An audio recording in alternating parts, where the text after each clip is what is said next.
always thought he'd make a jolly fine saint if he hadn't been just a little too intellectual. Mrs. Dane Calthrop, of course, is not your average vicar's wife.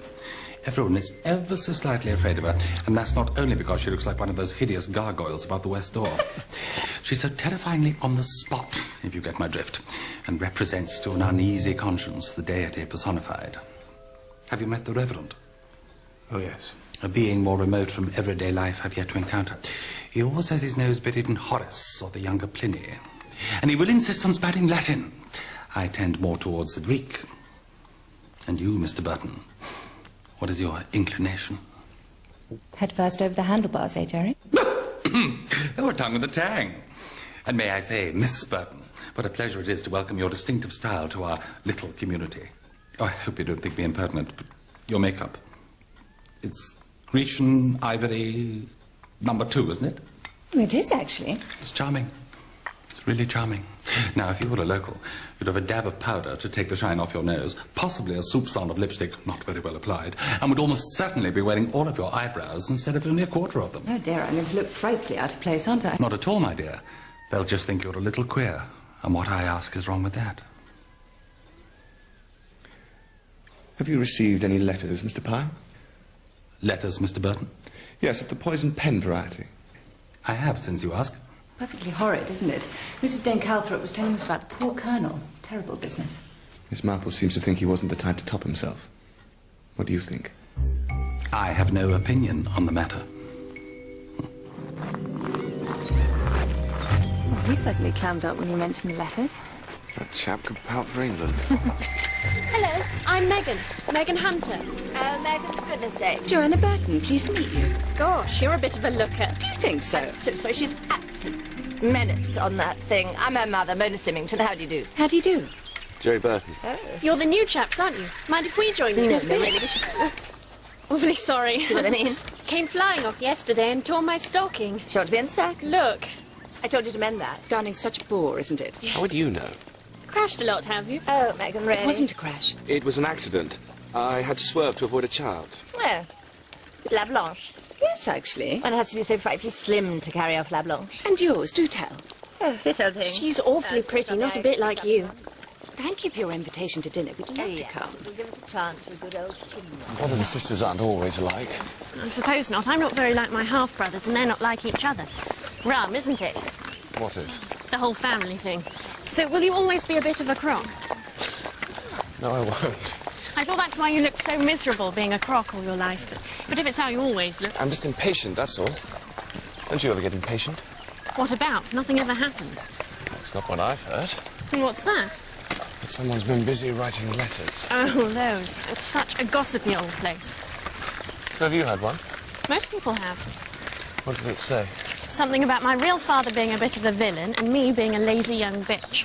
Charming. Spot on, as it happens. You see, people don't really like me around here. And to be honest, I don't much like them.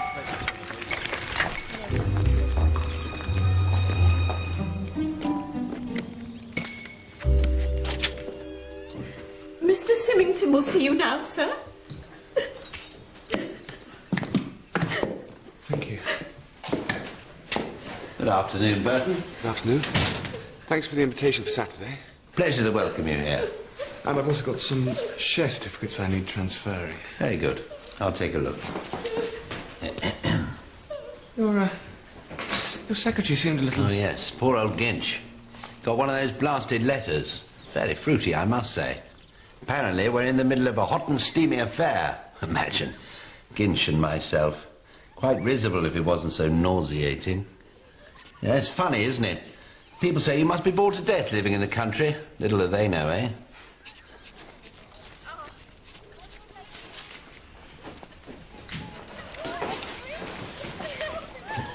Those your boys?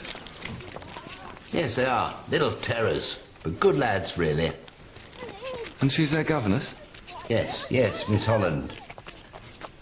Lucky boys. They are lucky, yes. She's very good. Not sure I'd be able to concentrate on my lessons. A bit young for that, old chap. Yes.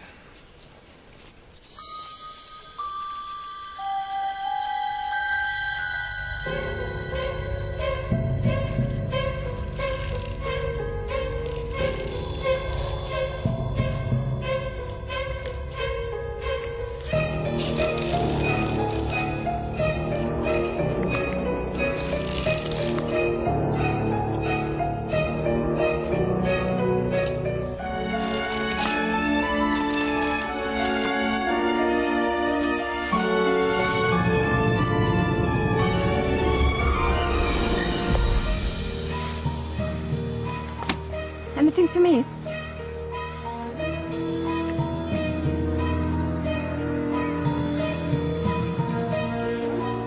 Jerry, what is it? Welcome to Loonstock.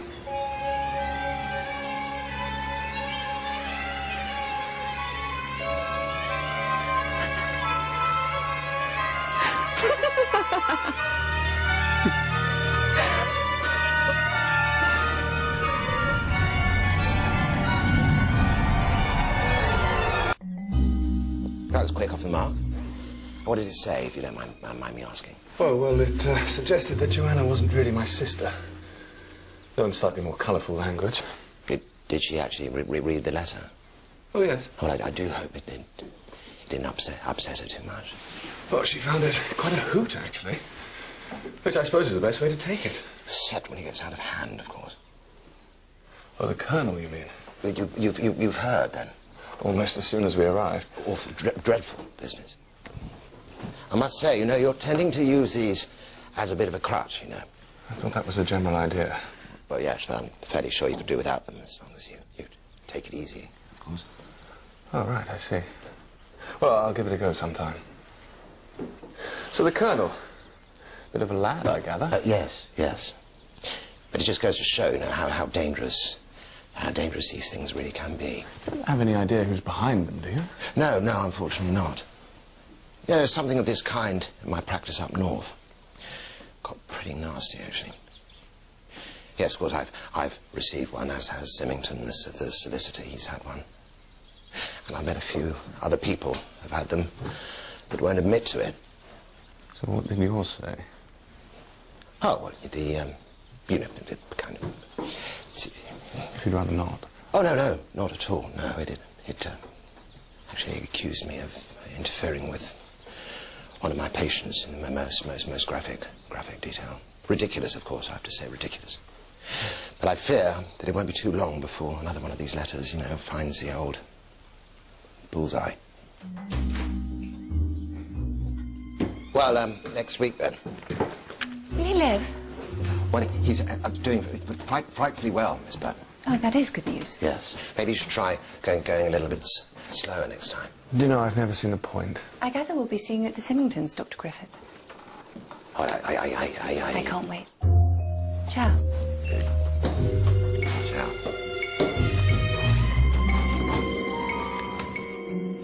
And this must not go beyond these four walls. But one has heard, and on fairly good authority it should be said, that Jamie Blackwell, a rather cocky young farmhand, has left his wife Mary. What, that half-witted girl who's expecting? The very same. But why, my dear Mona? Far be it from me to interfere in these things. Home with but the Borgias? It appears that he received a letter. Oh, dear. Suggesting that he was not, in fact, the baby's father. No! And in a fury, he confronted the wretched girl with the accusations, who was unable adequately to refute them. I say. And this is, of course, only what one has heard. You're very quiet, Doctor. Do you find this gossip tiresome? Oh, you're right, Griffith. Doctor. What, my darling bro? I should say not. He's hopelessly addicted. Something went down the wrong way. I'm sorry. No one can only imagine what he picks up in the surgery. And I expect Dickie gets a few choice nuggets, too. I don't, you know. Really, I don't. And your saintly husband, my dear Maud, must be privy to, well, heaven knows. Heaven may, but I don't. Such a pity he couldn't join us. He's battling with tomorrow's text. Evil communications corrupt good manners. Oh, wait, there's more.